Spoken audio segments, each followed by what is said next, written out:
It is now my great honor to begin the first induction in the history of the Middlebury Athletics Hall of Fame. I would like to introduce and invite to the stage Carl Lindholm, and representing Ray Fisher, his grandson, John Leidy.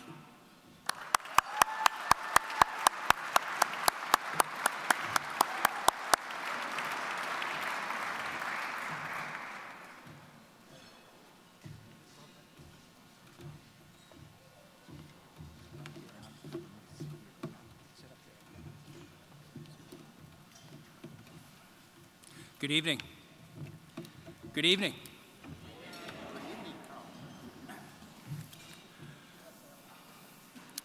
I am honored indeed to introduce to you tonight the remarkable Ray Fisher. I think it's safe to say that Ray Fisher is the most accomplished athlete ever to come from Addison County. After a stalwart, if abbreviated, athletic career at Middlebury, he pitched in baseball's major leagues from 1910 to 1920, winning an even 100 games and giving up fewer than 3 runs a game for the New York Highlanders, later the Yankees, and the Cincinnati Reds. He left baseball playing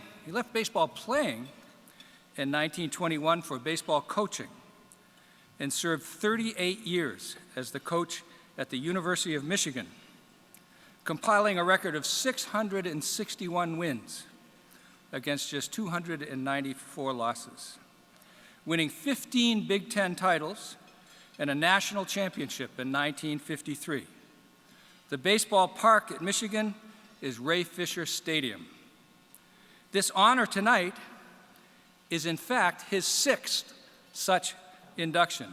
He's in 5 other halls of fame.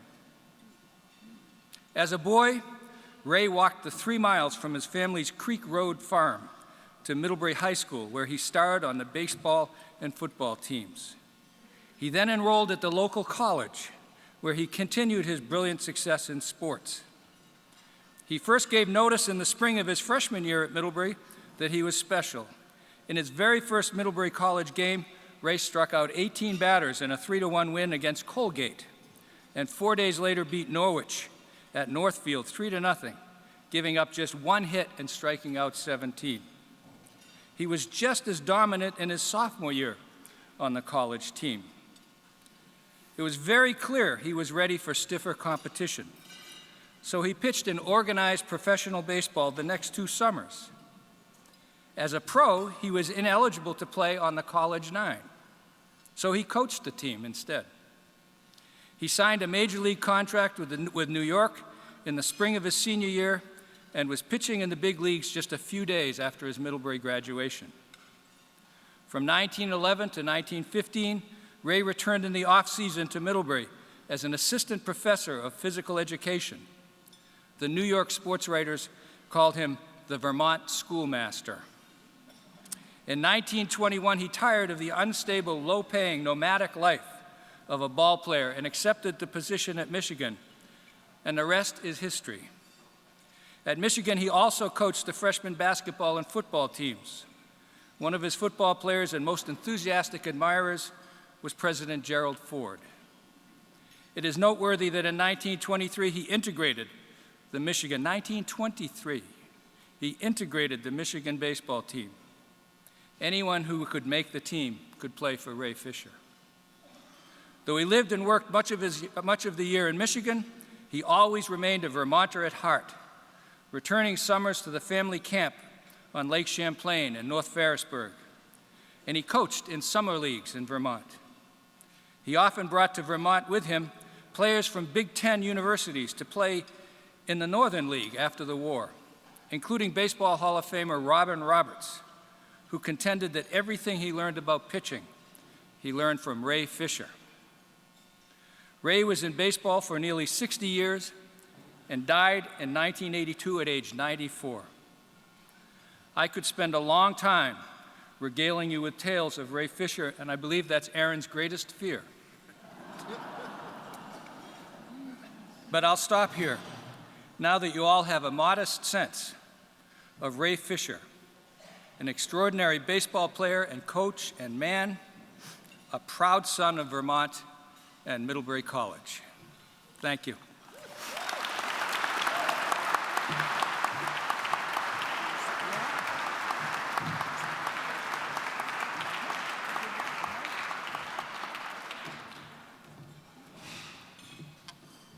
Thank you, Carl. Thank you, Aaron. And on behalf of Ray Fisher's family, myself, my sister Ellen, and our families, I want to thank Aaron, Middlebury College, especially the athletic department. And I want to congratulate the other athletes who are being so honored here this evening. Their careers seem to be many years after my grandfather's. They're all still alive. I'm the only one up here who's not a real Hall of Famer. When Aaron first contacted me, after my initial surprise and delight at this news, I told him that the last time I'd been at an official Middlebury College event was for my grandfather's 50th college reunion, which was in 1960. That was the day I heard everyone calling him Pick. Pick. Everybody said, Pick, Pick. They were all running up to him. I'd never heard the name. This was his college nickname, but we'd never heard it out in Michigan in all of my lifetime. Don Lund, who was one of my grandfather's former players and the man who succeeded him at the University of Michigan as coach, said at the time my grandfather died that Ray Fisher was never living in the past. He was always looking at baseball and its players now. And I think to a large extent that was true. But at the same time, when my grandparents were out here in Vermont in the presence of Middlebury family and friends, recollections of the early years would start to come out. We as kids could see the fondness in their expressions and hear it in their voices. We had a couple of friends who had played basketball under my grandfather when he coached here at Middlebury, and we could see how they looked up to him and the enjoyment and the mutual friendship that they had through sports at Middlebury. Grandpa was certainly a local farm boy. His family had farmed in Vermont since the 1770s and in Addison County since the 1780s. His father and mother both grew up in Ripton, his dad in the home that's now the Chipman Inn, his mother's mother in the farm property that's now the Robert Frost Farm. When he was here in college, he envisioned his likely future as farming, though his great love had become sports.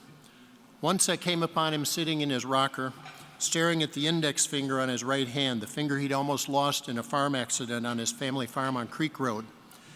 And as he saw me standing there, he said, I wonder how different my life would have been if I'd lost that first finger on my pitching hand.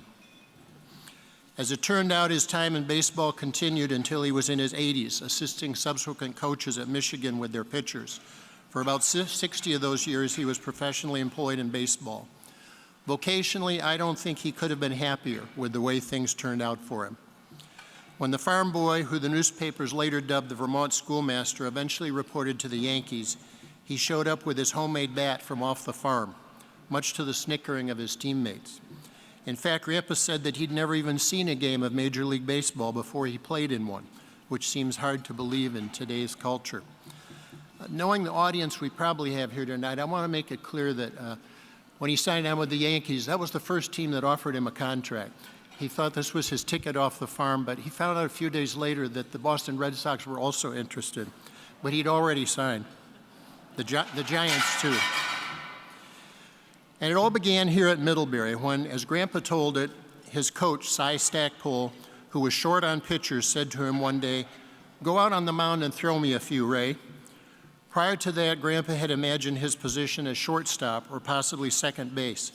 But after those first few pitches, Stackpole grinned and said, how'd you like to pitch against Colgate tomorrow? And the next day, he struck out 18 Colgate batters. If he were here to speak to himself today, I can imagine Ray Fisher repeating a comment he made in 1979 when he was inducted into the University of Michigan's Hall of Honor. He said simply, I consider myself fortunate to have coached so many fine boys. And in this case, with his position here at Middlebury, we could have included the ladies as well.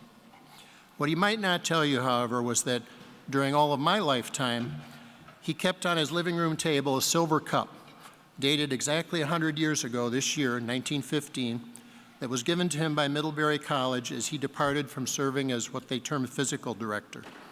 After 60 years in Michigan, Middlebury was still close to his heart. He remembered his beginnings at Middlebury College. Thank you for remembering his beginnings.